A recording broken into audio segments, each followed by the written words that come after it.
O mutismo seletivo é um transtorno de ansiedade do rol dos transtornos que acometem crianças e adolescentes.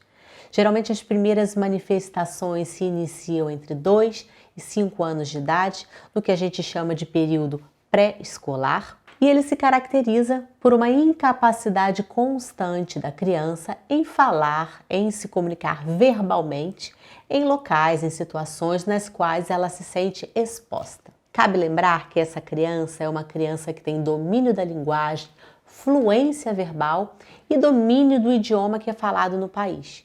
E em locais onde ela se sente tranquila, calma, com pessoas do seu convívio, ela consegue verbalizar de forma absolutamente normal. Porém, quando a expectativa da fala acontece, por exemplo, no ambiente escolar, que geralmente é o primeiro local de exposição social das crianças, quando essa expectativa da fala acontece, a ansiedade toma uma proporção tão grandiosa que ela emudece. Ele é um transtorno que acomete entre 0,7 a 1% das crianças, ou seja, uma criança em cada 1000.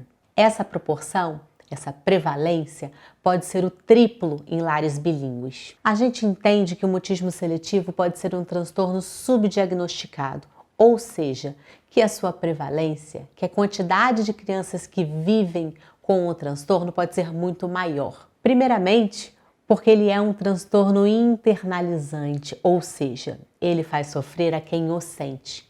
Ele pode não externalizar sintomas. Em uma sala de aula, por exemplo, esse é o aluno que não dá trabalho ao professor e por isso muitas vezes passa desapercebido. Então, se você não tem um adulto que lida com crianças muito atento aos sintomas, esses sintomas não vão chamar a atenção. Segundo, porque dentro de casa essa criança fala normalmente e na maioria das vezes isso não liga o alerta dos pais. Em terceiro, porque ele é muito confundido com timidez, retraimento social, traços de temperamento que muitas vezes são compartilhados pelos pais. E por último, pela falta de conhecimento do transtorno pelos próprios profissionais de saúde.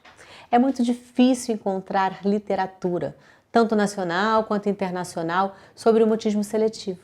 E a gente só diagnostica aquilo que a gente conhece. Muitas vezes, uma criança que consegue ser vista, que consegue ser levada até o profissional, ganha um diagnóstico de, por exemplo, transtorno do espectro autista, TEA, ou até mesmo é rotulada como tímida, porque aquele profissional não tem o conhecimento sobre a patologia.